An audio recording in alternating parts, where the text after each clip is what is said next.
जूनगी ने तोतले के साथ जिस मूवी का सीन शूट किया था, फाइनली वो मूवी आज रिलीज हो गई है और इसी सीन को जूनगी सबको बार बार दिखा के पका रहा होता है। ये गधा बहुत खुश होता है क्योंकि पहली बार ही सही, एक सीन में ही सही, इसका चेहरा टीवी पे अच्छे से दिख रहा है। सोहा सीन को देख के बोलने लगती है कि तू सपोर्टिंग रोल में इतना सरा हुआ दिख रहा है तो मेन रोल में तो तू पूरी मूवी ही फ्लॉप करवा देगा। जूनगी इसे गुस्से में बोलता है, सोहा तू तो चुप ही रह, तू खुद एक डरावनी चुड़ैल है जिसे कुछ भी करने नहीं आता है। जूनगी को कॉफी की कमर्शियल करने के लिए ऑफर भी मिला है। घर में इस बात को सुन के किसी को बिलीव नहीं हो रहा होता क्योंकि ऐसे कमर्शियल बड़े बड़े मॉडल्स को मिला करते हैं। सोहा अब जूनगी से कहती है कि तू बाहर जा रहा है तो मुझे अपनी कार की चाबी दे जा, आज मेरा ड्राइविंग करने का मूड है। दरअसल जूनगी की एक खटारा कार है जिसका नाम उसने रिबेका रखा है और ये रिबेका को अपनी जान से भी ज्यादा प्यार करता है। ये सोहा को कार तो दे देता है पर साथ ही धमकी भी देता है कि अगर मेरी रिबेका को एक खरोच भी आई तो मैं तुझे नहीं छोड़ूंगा।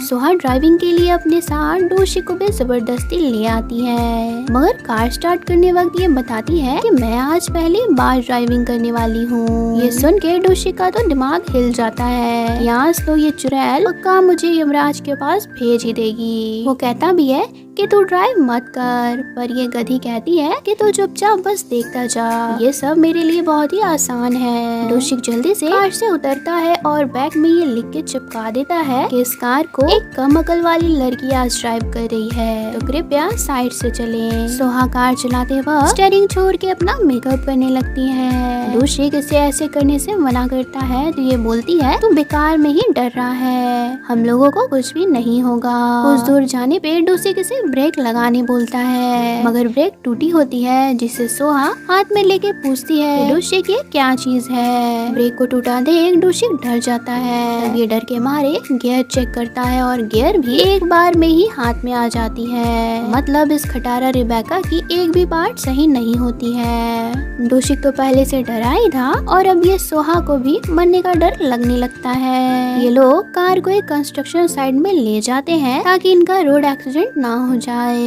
पर कार तो रुकने का नाम नहीं ले रही होती है और ऊपर से बैठे बैठे इस गधी सोहा को एसिडिटी हो जाती है। बर्दाश्त ना होने पे ये फाट मारने लगती है और इसकी आवाज डोशिक ना सुन ले इसलिए ये कार की हॉर्न बजा देती है। पर स्मेल कार में डोशिक को जाती है तो वो बोलता है कि अच्छा तो तू फाट मार रही है, सोहा की बेइज्जती तो हो ही गई थी तो ये भी कहने लगती है कि तू एक नंबर का ढक्कन है, तुझे इतना भी नहीं पता कि एक लड़की को फाट मारने पे नहीं पूछना चाहिए। सुबह से शाम हो जाती है और ये कार नहीं रुकती। इधर यूना से यूंग उसके ड्रीम के बारे में पूछ लेता है जो कि उसके लाइफ की सबसे बड़ी गलती हो जाती है। पूछने पे यूना बताती है कि मुझे रैपर बनना था बट मैं ये सपना छोड़ चुकी हूँ क्योंकि किसी को भी मेरे रैप समझ ही नहीं आते हैं। यूना को लगता है कि यूंग उसके रैप में बहुत इंटरेस्टेड है तो वो गला फाड़ फाड़ के रैप गाने लगती है जो कि बहुत ही बच्चों वाला होता है और यूंग को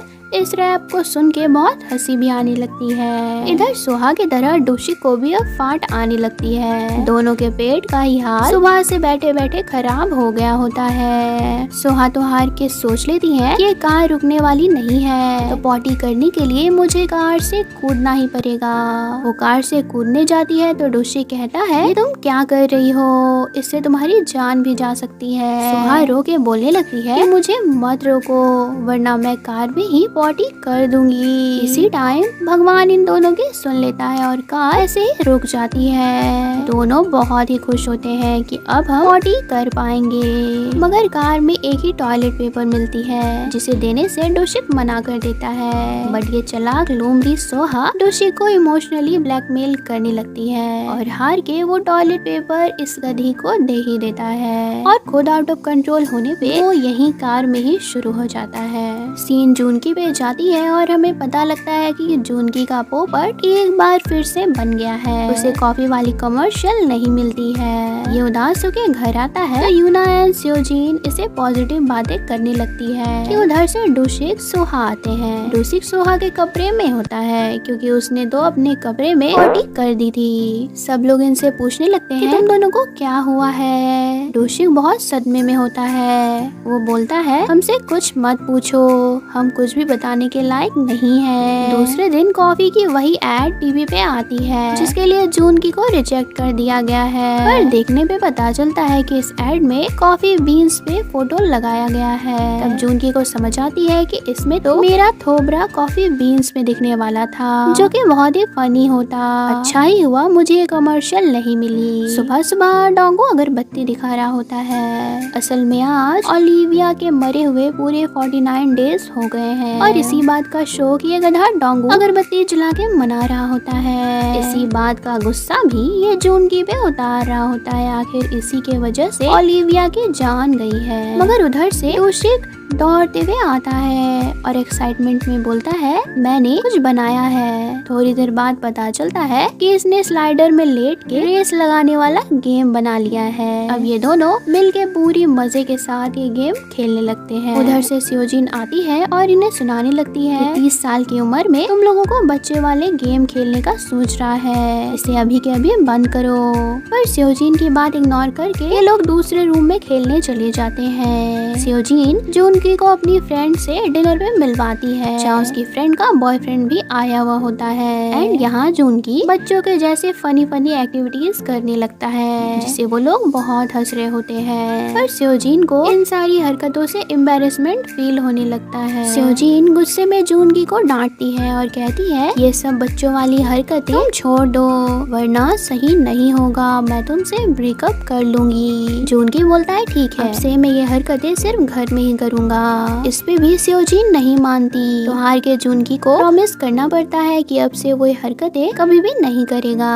बट घर आने पे डूसिक उसे वापस से वही स्लाइडर वाला गेम खेलने बोलता है। जूनगी का भी खेलने का बहुत मन होता है कि उसे स्योजीन से किया हुआ प्रॉमिस याद आ जाता है और बेचारा खेल नहीं पाता है। डूसिक को बुरा लगने लगता है कि उसका दोस्त अब जोकर जैसे खेल उसके साथ नहीं खेल रहा है। यूना को शॉप पे उसके हार्डवर्क के लिए यूं पैसे देता है जिसे वो घर में सबके लिए गिफ्ट्स ले आती है। बट ये गिफ्ट्स इतने ऊट पटांग ले आती है ये किसी को भी पसंद नहीं आता। जैसे ये डूसिक के लिए हाथी वाली कैप ले आती है और जूनगी के लिए गले में येलो वाला टाई जो कि गले का फंदा लग रहा होता है। स्योजीन के लिए तो ये सेविंग ब्रश ही ले आती है एंड सोहा के लिए ये झुनझुना लाई थी। डोंगो को ये बेबी चिकन वाली येलो हुडी गिफ्ट करती है। मतलब इसका शॉपिंग का सेंस इसकी रैप के ही तरह होता है। फिर ये डोंगो को थैंक्स कहने के लिए उसे खाने पे बाहर ले आती है। डोंगो वही हुडी पहन लेता है ताकि यूना इससे खुश हो जाए। बट वहाँ यून भी सेम ऐसी ही हुडी पहन के आ जाता है क्योंकि इस यूना ने इसे भी सेम ऐसी ही हुडी गिफ्ट किया है। ये दोनों एक दूसरे को देख के सरी हुई सी शक्ल बना लेते हैं।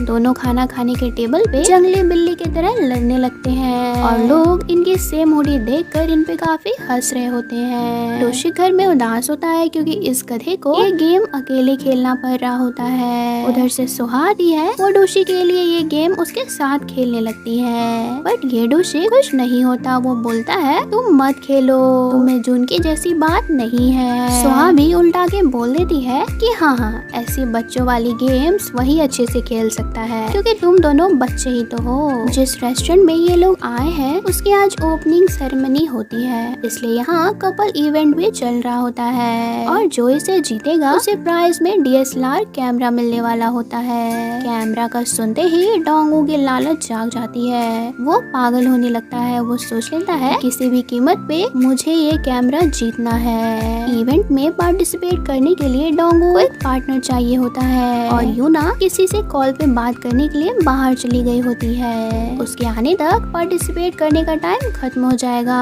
तो ये लोमड़ी डोंगो अब यूंग के सामने ही हाथ पैर जोड़ने लगता है कि प्लीज तुम्हें मेरे पार्टनर बनना होगा, हम लोगों को यहाँ गे की एक्टिंग करनी पड़ेगी। यूंग बोलता है तेरा दिमाग तो ठीक है, मैं ये वाहियात चीज नहीं करने वाला हूँ। डोंगो फिर से गिड़गिड़ाने लगता है कि यार मुझे ये कैमरा दिलवा दे। अब यूंग को भी इसकी बात माननी पड़ती है और फिर कपल गेम स्टार्ट हो जाता है। जब से जूनकी का खेलना और बेहुदा हरकतें करना सेओजिन ने बंद करवाया है, अभी से ये बहुत सैड रहने लगा है। ये खाना भी नहीं खा रहा होता है। डोशी को भी अपना पुराना वाला जूनकी जो उसके साथ गेम्स खेलता था याद आ रहा होता है। डोशिक भी कंफ्यूज होता है कि एकदम से जूनकी इतना सुधर क्यों गया है। डोंगो और ह्यूंग किसी भी तरह से गेम जीत जाते हैं, मगर गेम खेलते खेलते इनकी हालत काफी बिगड़ गई होती है। इसलिए घर आते ही ये लोग थकान के मारे एक ही जगह सो जाते हैं और इन्हें देख के सब लोगों को लगने लगता है इन दोनों का कोई चक्कर चल रहा है, ये दोनों गे हैं। अगली सुबह जब जूनकी सो के जगता है उसकी तबीयत बहुत खराब हो जाती है। डॉक्टर का कहना होता है कि इसे बहुत बड़े ट्रॉमा से गुजरना पड़ रहा है। सेओजिन बताती है कि मैंने कुछ दिनों से इसे बच्चे वाले खेल खेलने से और फालतू के बकैती करने से रोक रखा है। डॉक्टर भी बताते हैं कि हाँ यही रीजन हो सकता है इस ट्रॉमा का। सेओजिन बोलती है आप कहना क्या चाहते हैं, मैं ये सब इसे करके अपनी लाइफ खराब करने दे दूं? डॉक्टर कहते हैं कि तुम्हारे पास कोई और सोल्यूशन भी नहीं है, अगर इसका स्ट्रेस कम नहीं हुआ तो इसकी जान भी जा सकती है। सेओजिन अब जूनकी को बोलती है कि तुम अपनी फालतूगिरी फिर से शुरू कर सकते हो, मैं तुम्हें नहीं रोकूंगी क्योंकि मेरे लिए तुमसे बढ़ के कुछ भी नहीं है। ये सुन के जूनकी बहुत खुश हो जाता है और हॉस्पिटल में ही जोकर वाली हरकतें करना शुरू कर देता है, जिसपे सब लोग बहुत हंसने लगते हैं और सेओजिन एक बार फिर से एम्बैरेस हो जाती है। जूनकी जल्दी से घर जाता है और डोशी को बोलता है भाई पहले जो हुआ उसके लिए मुझे माफ कर दे, अब मैं आ गया हूँ, तेरे साथ गेम खेलने वाला हूँ। इसके बाद ये दोनों पागल मिलके बड़े मजे से गेम खेलने लगते हैं और जूनकी जो थोड़ी देर पहले बीमार था एकदम से ठीक हो जाता है।